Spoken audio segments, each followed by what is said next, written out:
may be the greatest catch I've ever seen in my life. Okay, finally, our official Dynasty Rookie Draft Guide is done. Now, no, it is not available yet, but that's just because I really need to make sure that we have all the copyright situation figured out, because the last thing I need is someone just grabbing it, copywriting it themselves, and then going through and selling it, because y'all know I am 22 years old. There's no way I would know how to go through the process of trying to fix that. But nonetheless, let's get this copyrighted. And then if you are over there on Patreon and you are a part of the Mother Flocker tier, please shoot me a DM that you want the rookie draft guide. I will get that PDF available and out to you. And a quick side note, technically it will be available on Amazon, but that's just because that's going to be the easiest way for me to go through and actually copyright it. But over there on Amazon, I promise you, I don't want people buying it there. I just want people supporting the show on Patreon.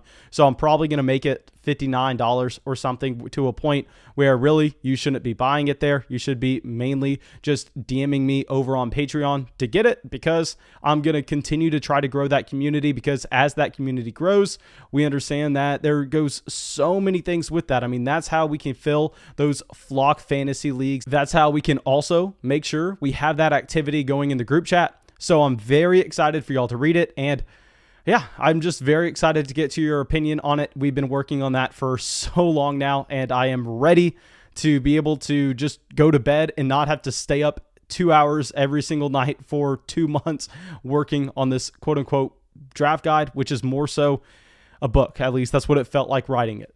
But nonetheless, let's get into this video. And what we're going to be doing is we're going to be diving into both DeAndre Swift and J.K. Dobbins and talking about who I think the better value is in 2021 redraft fantasy football leagues. Now, yes, this is not a Dynasty video, but if you play Dynasty, this should be very useful in what you should be expecting for both of these running backs in 2021, because we understand not only is that going to make an impact on what kind of production you are getting in your starting lineup, but also the long-term Dynasty value of these players, because we know it changes so much season to season.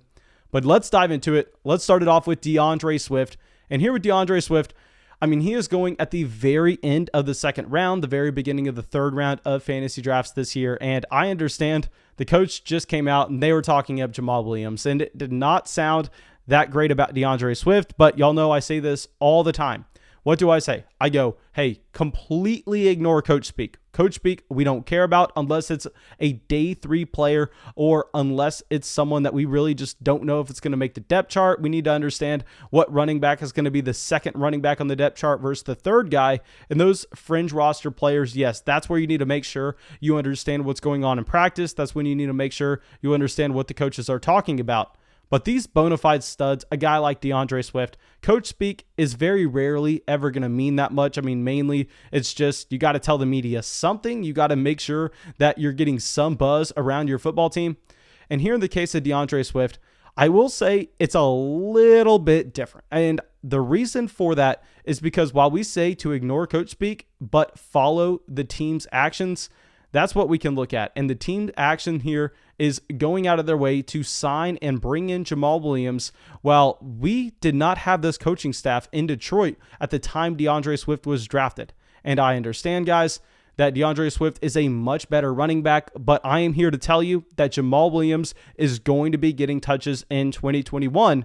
But if you dive into it, it honestly doesn't matter. For DeAndre Swift's fantasy football value, it doesn't matter that Jamal Williams is going to have a decent sized role on this offense. And for the reason that DeAndre Swift is still going to be highly productive with Jamal Williams seeing those touches is based on why we love DeAndre Swift coming into the NFL. And this was the number one thing that we learned back in 2019. I just continuously got it wrong. I mean, in 2017, in 2018, in 2019, we continued to fade running backs like Aaron Jones, guys that weren't necessarily seeing almost every touch in their backfield. And we were going, hey, why aren't they getting valued this highly in fantasy? You need to be going Ezekiel Elliott. You need to be getting Derrick Henry. You need to be getting the running backs that are getting literally every touch out of the backfield. And we were just wrong in thinking that. And because if you really look at what scores fantasy points, it's volume, but high calorie volume at the running back position. So this is what has made both Alvin Kamara and Aaron Jones elite running backs in fantasy football over the past 3 seasons. And yes, they are extremely talented, some of the most talented running backs in the entire NFL. But more importantly, it's the usage that they are seeing in their respective offenses. And no, they are not getting every touch like an Ezekiel Elliott. And this is what you should expect from a DeAndre Swift, but they are getting the most important touches that a running back can see. So we know that running backs, if you're looking at the expected point output based on where they are touching the ball on the field, you want the touches in the red zone, and you also need to make sure that they are the pass-catching running backs in their offense. Well, if you look at the usage that DeAndre Swift had in 2020, that's exactly what he had. I mean, you go through right now and look at DeAndre Swift. In 2020, he averaged 8.5 carries, but more importantly, 3.5 receptions, 67 total yards a game, and in only 13 games, he scored 10 total touchdowns. Now, this is great news for DeAndre Swift in that we had already seen DeAndre Swift with less than 10 carries a game be highly productive in fantasy because he was that Aaron Jones. He was that Alvin Kamara. And that, no, he's not getting every touch on the football field. He's not getting the carries between the 20s. But a little known secret is that those carries between the 20s, they don't score many fantasy points at all. And that's why last year you saw both Adrian Peterson and Kerryon Johnson taking a significant amount of the production in the backfield, yet DeAndre Swift was still the running back 17 in points per game based on the season. And if we go through, and what we always want to see from those rookies is you want to see them finish stronger than when they started. You want to see that development through the course of the season. And after his bye week, DeAndre Swift was the running back 10.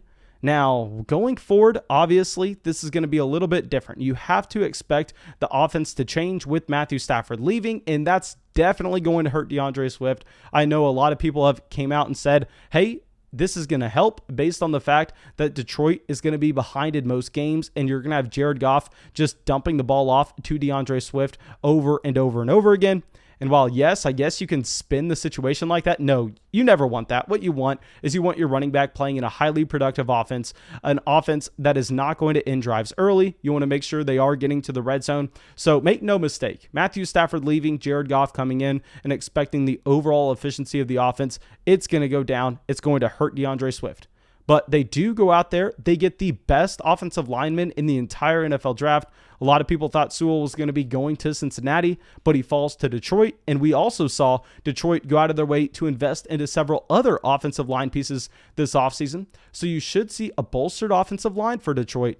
And if we just take a step back and we go, what kind of running back is DeAndre Swift? I mean, if we were looking at him as a prospect coming out of Georgia, let's go, why did we have him as our running back 1 before the NFL draft? Well, yes, he dropped down after it because I really didn't like the Detroit landing spot. But nonetheless, I mean, this is a great talent profile. You go through, and yes, I mean, he is not a massive guy, but he has exactly what you're looking for. And that's rather than him coming out and just being 220 pounds and 6 foot tall, which that is okay. But what you would rather see is you would rather see the BMI be extremely high, which it is for DeAndre Swift, where he is 5'8", 212 pounds. So he's a stocky running back, but he was an elite receiving running back coming out of Georgia. This is someone that has great speed, running a 4.48. And he was very young coming out of Georgia, gets the NFL draft capital where he's picked at the very beginning of the second round.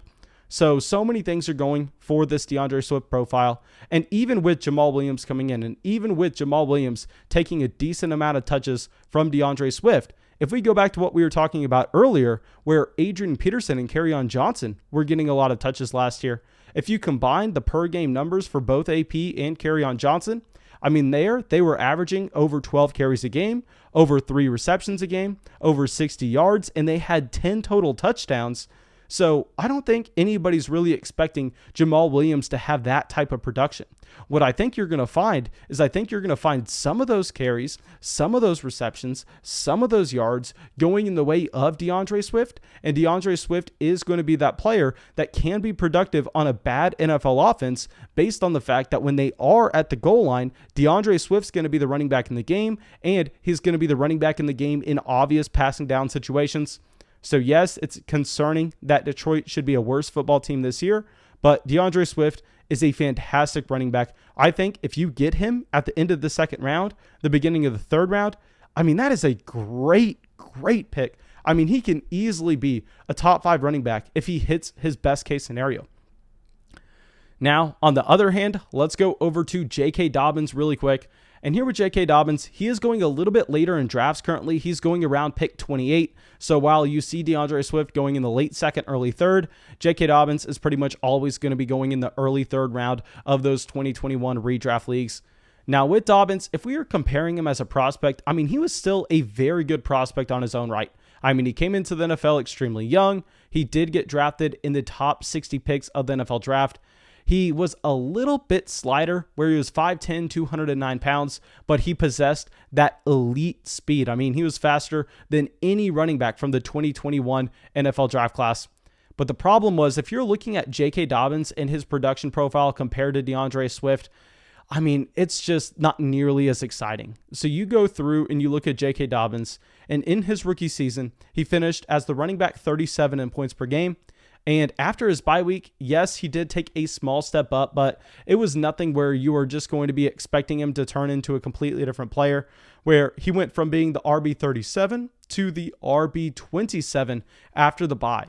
And to be honest, the problem with J.K. Dobbins and why we are definitely going to prefer DeAndre Swift over him is it's because it's going to be very hard to expect this usage to change dramatically going into year 2. Because yes, this team loses Mark Ingram. Now, with Mark Ingram, they're losing 6.5 carries a game, half a reception a game, 31 total yards, and he only had 2 total touchdowns on the season. So really, there's not that much production being left from this offense. And you go over and saw what J.K. Dobbins did with Gus Edwards getting a decent amount of usage in 2021. There, J.K. Dobbins had 9 carries, a little over a reception a game, 61 total yards. And if you're going, okay, 61 total yards on only 9 carries and a reception, yes, he was incredibly efficient. I mean, he averaged 6 yards per carry. Now, this is something we talk a lot about, and this is something that we're talking about with Trey Sermon right now. And it's the impact that these running backs have by playing with another very mobile quarterback. So here you're seeing that yards per carry be at a sky-high level for a player like J.K. Dobbins. While J.K. Dobbins is extremely talented, and of course that has a decent amount to do with it, more importantly though, it's the impact that you have from Lamar Jackson in the rushing game for Baltimore.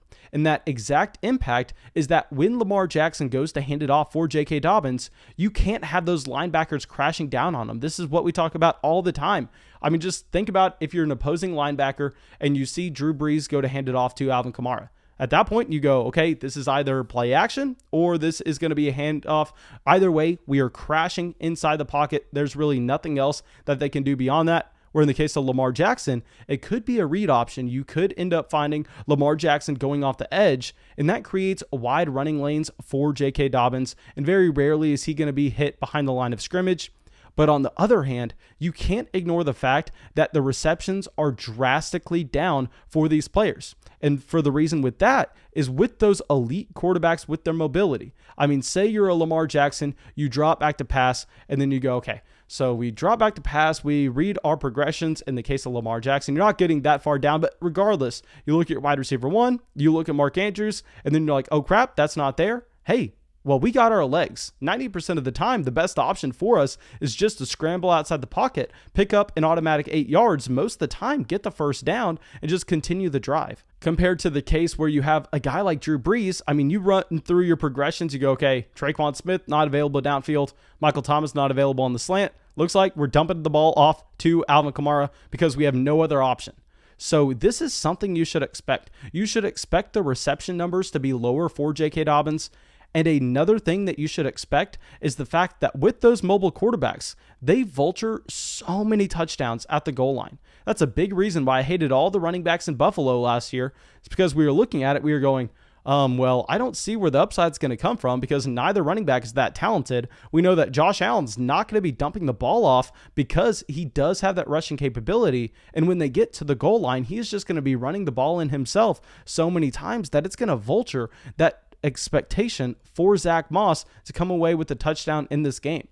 So I think you have to be a little bit worried about the same thing with J.K. Dobbins. They also go out of their way to bring back Gus Edwards. Mark Ingram leaving the offense doesn't really open up that much production.